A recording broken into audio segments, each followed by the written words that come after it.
What's up guys? So today's video is going to be a little bit different. I recently went for an Uber ride with my friend Darren and we had this massive D&M. We talked about all things life, fatherhood, my teenage years and getting expelled from multiple schools and a whole bunch of other stuff. And I decided that I would reshare the interview just as a way to let you guys get to know me a little bit better because I don't do interviews very often. Also, if you haven't already subscribed to Darren's channel, make sure you check out the link in the description box. Go check him out. I feel like most people have already seen his videos because they're constantly going viral. He makes all these hilarious Uber videos. And then he also has a podcast that is what I was featured on as well. So yeah, go check him out and enjoy the interview. I got expelled from 2 schools. So I was definitely not that kind of dude. I was always in trouble. Okay. How old were you when you got expelled? Like what age? I got expelled year 9 and year 10. Okay, so what is that, like 15-ish? Yeah, around 15, there? 16. Wow, okay. I could not picture you getting expelled. Yeah, most people can't. Nah, I was a whole different person until maybe about 20. Okay. I think I always still had a big heart, but I hung out with a much rougher crowd growing up. I think I was maybe like 20, 21, and I just I looked around at the direction that a lot of my friends were heading in, and I just didn't want to head in that direction myself, so I just had a massive life change. Like I had friends who were going to jail, I had friends who were getting into like drugs. It wasn't, because I grew up in the graffiti scene, so I was really involved. Like I liked graffiti, I wasn't good at it, but I liked all of that sort of stuff, and it got me in a lot of trouble. It got me mixed up with the wrong sort of people.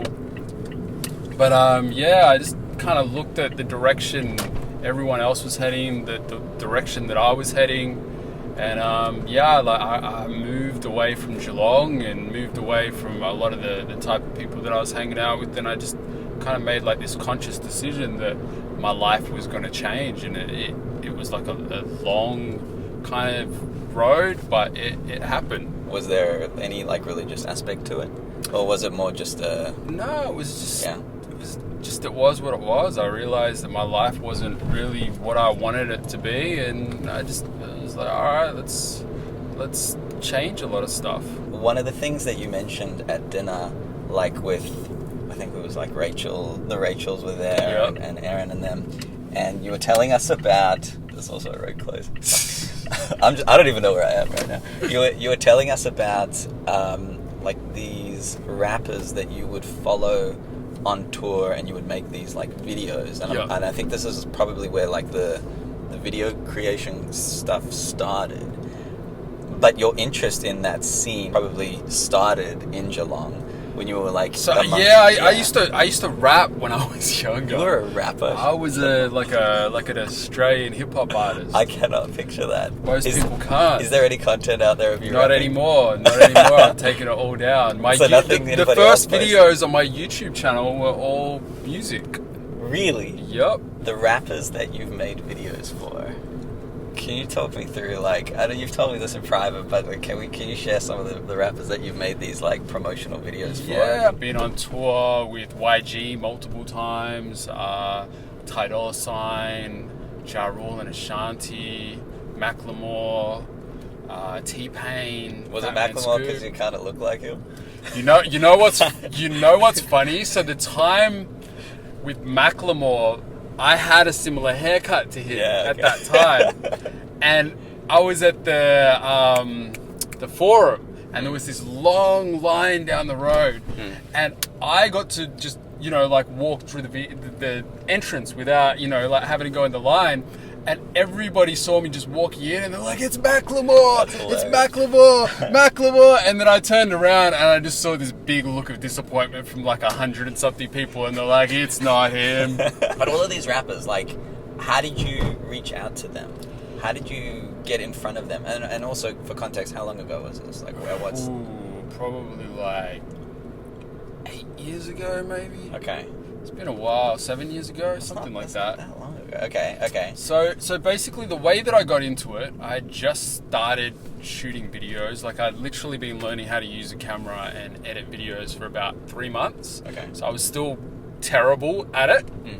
But I'm the type of person that when I set a goal, I make that goal happen. I kind of get tunnel vision.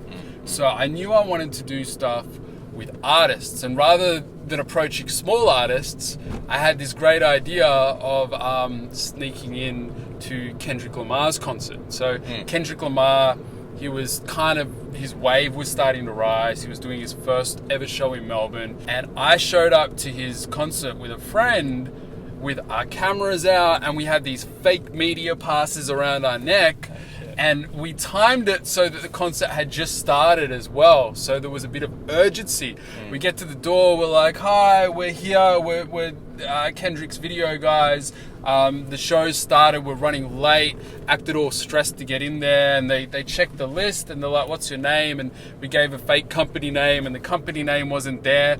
And then we're like, oh, it must be under another name. They're like, what other name could it be under? And I'm like, I'll try Jamie. And they looked through the list. There was a Jamie on the list. Just by chance. Ticked it off. They didn't ask my last name or anything. They just ticked it off. They're like, go in. We're like filming this shocking video. Like I had no idea what I was doing. This video was terrible. Right. But go in halfway through the show, security comes up to me and my friend. They're like, look, we can't figure out who you guys are, if you're meant to be here or not. So we're not going to kick you out, but we're going to have to ask you to stop filming. We were like, all right, cool. So we stuck around, watched the rest of the show. After that, went back to my friend's studio. We edited this really average video of him. Like his performance wasn't average, but the editing, the filming was really average. Right. It was like two cameras from the exact same angle with pretty much the same focal point. So it made no sense for cuts. Okay. We put it online and I think it got like 100,000 views in a few days. It was crazy. Okay. And at that point I was like, I'm onto something. No one was doing this in Australia. No one was doing these sort of videos. What platform did you put it on? YouTube. So I started looking up, like artists who I like, who were coming to Australia's managers' details. I found Macklemore's manager, who's actually was his girlfriend, now his wife, mother of his kid. Found her details. He was coming to Australia. He was an independent artist, he was just about to blow up at this point. Okay. I sent the Kendrick video, kind of told a white lie that I'd been Kendrick's videographer, and she was like, do you want to come on tour with us and use our Red camera to document the tour? Wow. I had no idea how to use I didn't even know how to use a DSLR. Right. I almost said yes to the full tour, but I realized I would have got found out not knowing how to use a Red camera. Right. So I just did like a Melbourne concert with them. Right. And it was crazy. And then from that, I uploaded some footage from the Macklemore thing, and promoters started hitting me up. Crazy. It was weird. It's insane, and it's there must have been such a demand for outside of their own cities and stuff. At that point, there was a lot of people doing concert photography, but there wasn't a lot of people doing videos. So I had next to no competition at this point in time. That's so cool. At what point did you start talking about that publicly? Or was it more just generally kept private? Yeah, probably a few years later I talked about it, because it wasn't really something worth bragging about at the time, because it may put artists' management off wanting to work with me if they knew that I had done that sort of stuff, because it was a little bit sketchy. Fair. It's so funny though. You know what it reminds me of? It's like there was a thing, I think it was with Microsoft or maybe Google. Basically, they got hacked, and I think it was Microsoft. And Bill Gates came out with this thing saying we're aware of some data breaches or some sort of security breaches. To the people that are doing this, if you come forward, we've got a job available for you. I never heard that story. That's cool. It's genius though, because it's the people that are able to infiltrate their mainframes and all that kind of stuff. Mm-hmm. Although, yeah, sure, there's a cheeky element to them, but they obviously have skill. Yes. and although the skill that like a tour manager might need for like videography and stuff might be more on the videographer side, you obviously also have that like passion for the music and like wanting to see the artists, because that was complementary. Like you were obviously super keen on the artists too. I was. It ties in so nicely to each other. It's funny, hustle will get you a lot more places than skill a lot of the time. You still need to have a bit of both, but hustle definitely open a lot of doors. That story reminded me of, do you know who Frank Abagnale is? Catch Me If You Can? Yes. Hell yeah. So did you know that, I don't know if it's still the same, but for quite a while, the checks in Australia were designed by him. Oh, really? I wouldn't be surprised if that kind of stuff. Yeah, he designs a lot of security stuff. Brilliant. For banks. I love hearing stuff like that. I think having a moral compass is very important in life. You don't always have to be perfect, but so long as you've got a compass that's pointing you in the direction of what you think is wrong and right, that you can gauge your actions on and be accountable to yourself, I think that's one of the most important things in life.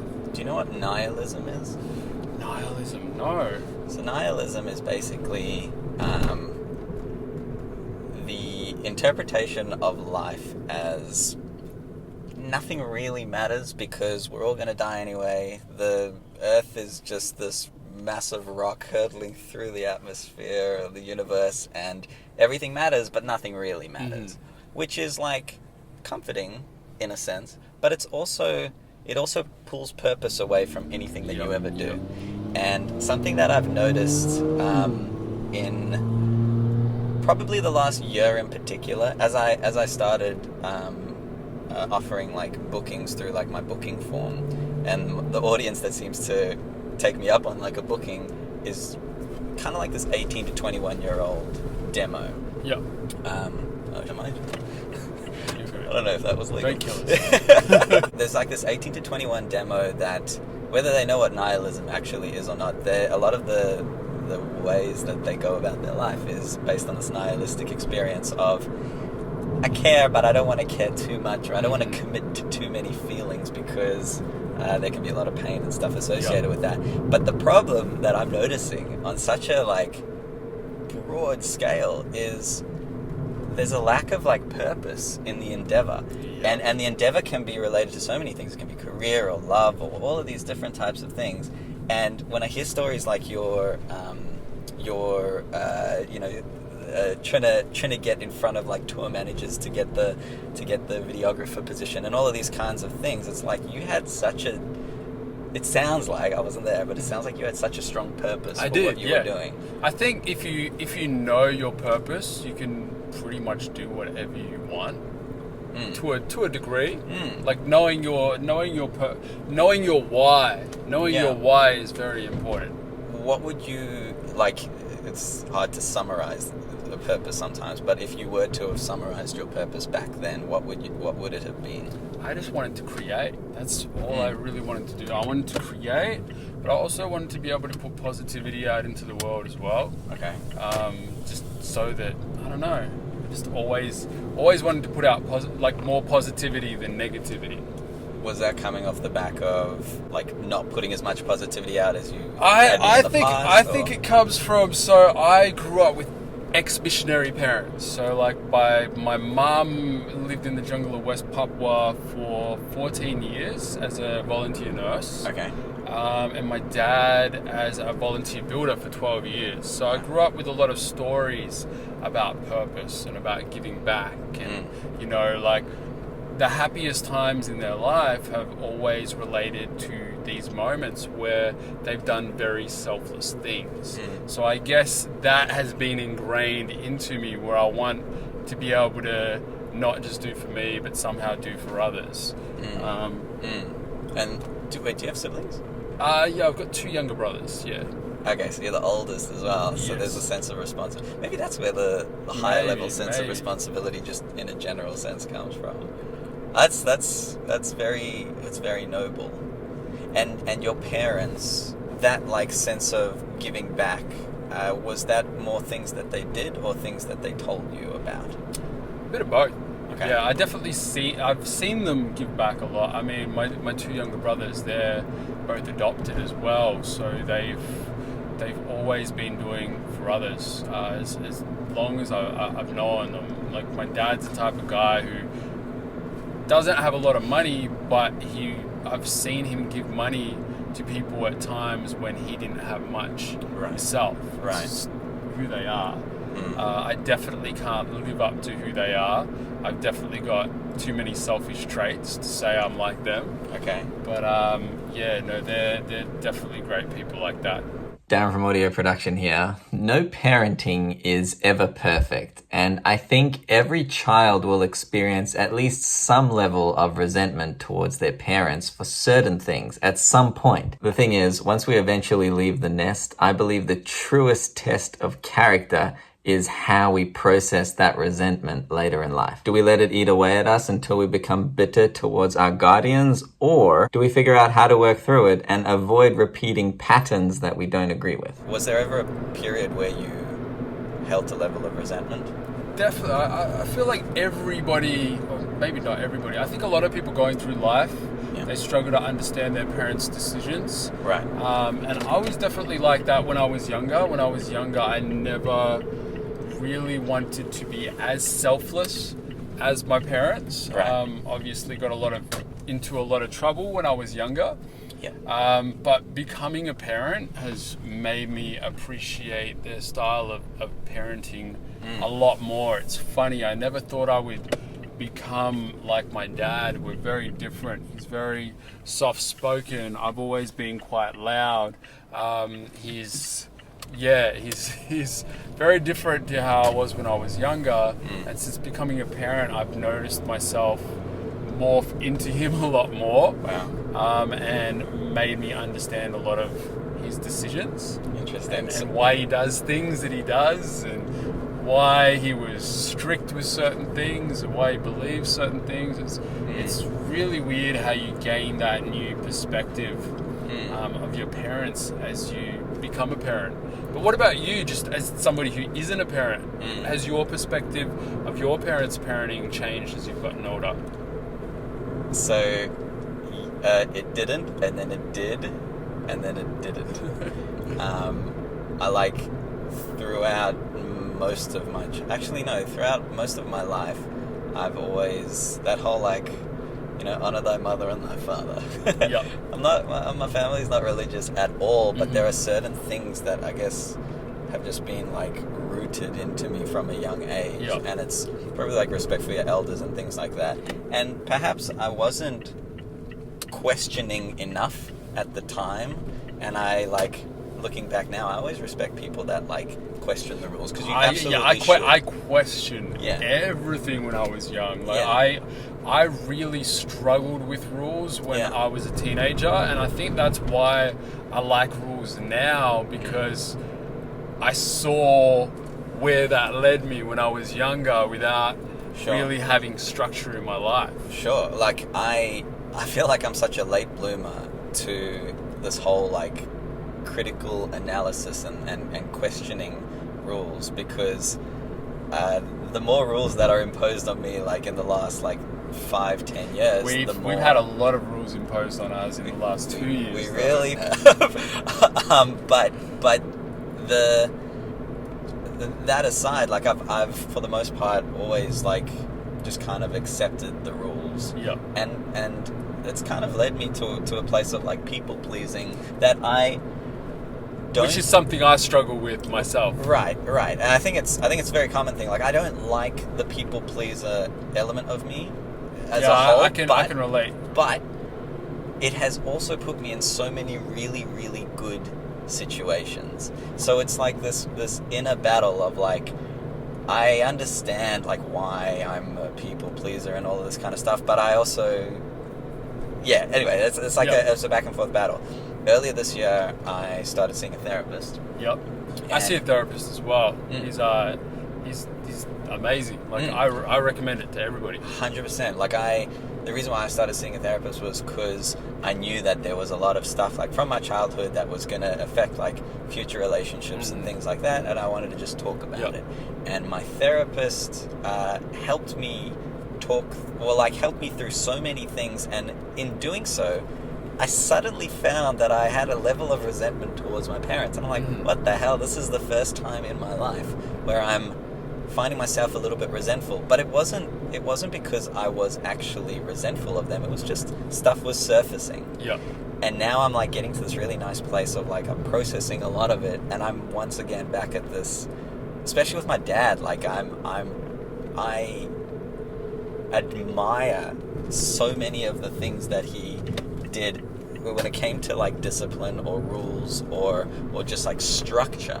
And he wasn't like, he wasn't an enforcer or anything. Yep. But like the resentment grew a little bit, but then I'm like, actually no, I understand it. But I'm not a dad. Yeah. I'm not a dad. See, that's the hard thing about being a parent. Like, I think no matter how you parent, there's going to be some things that you do thinking you're doing the right thing that your kid is going to tell you in their 20s, I wish you didn't do that.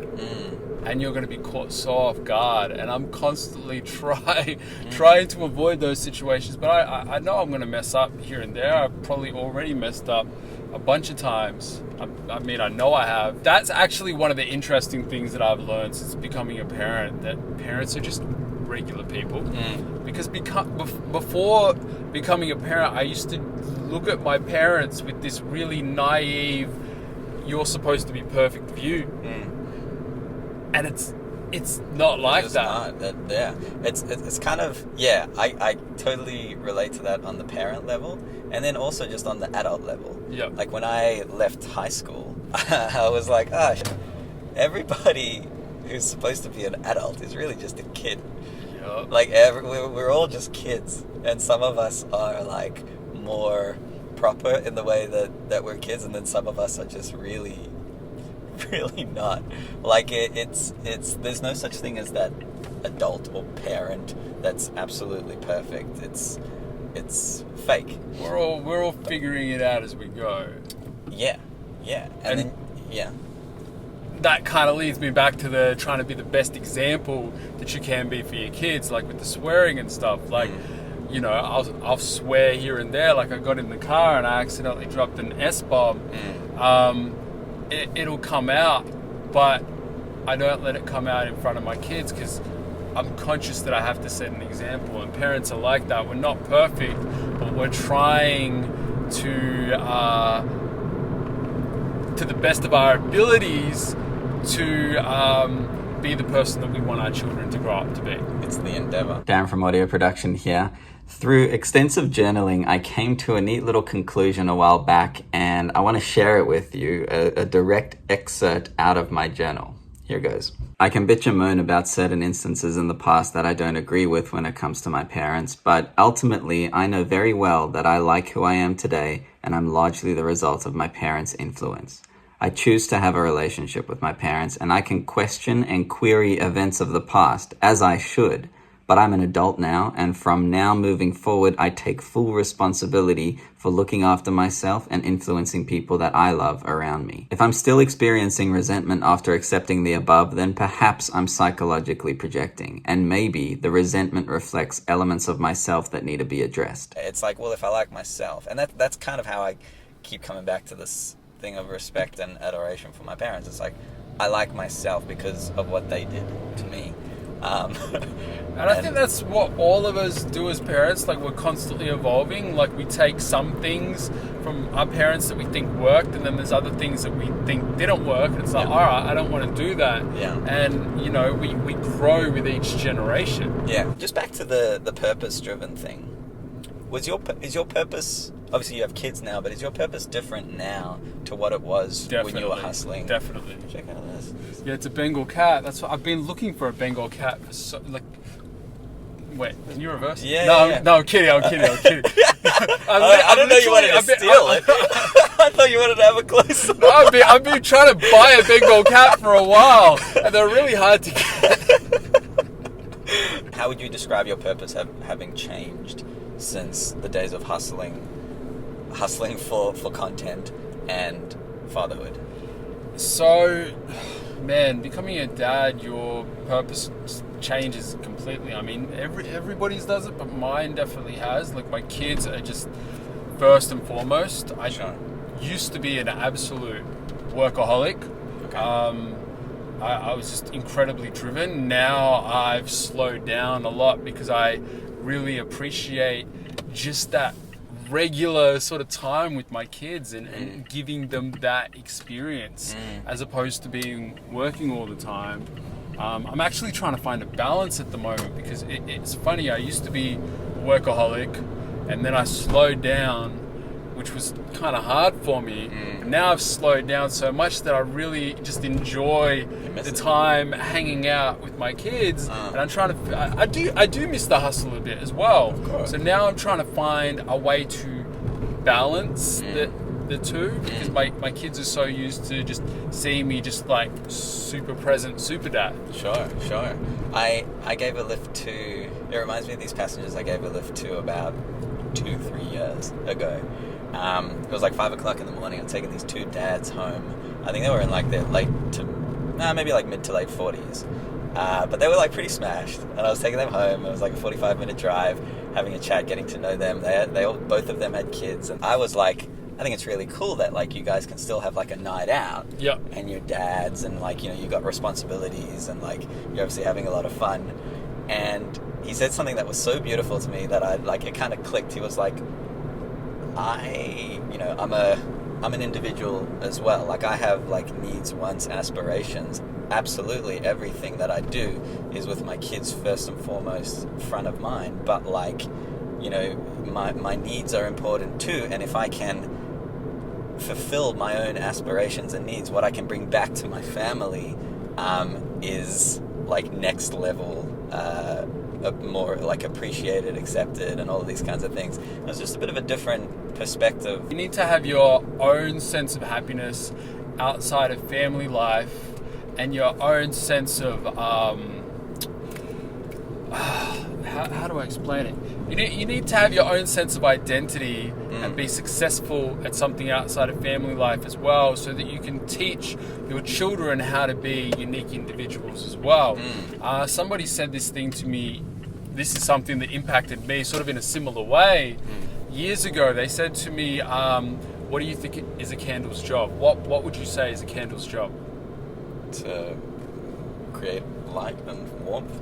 That's literally the exact same answer I said. I said to provide light and to give warmth to people around it. Okay. And he just turned around and he said, no, a candle's job is to burn. It's its only job.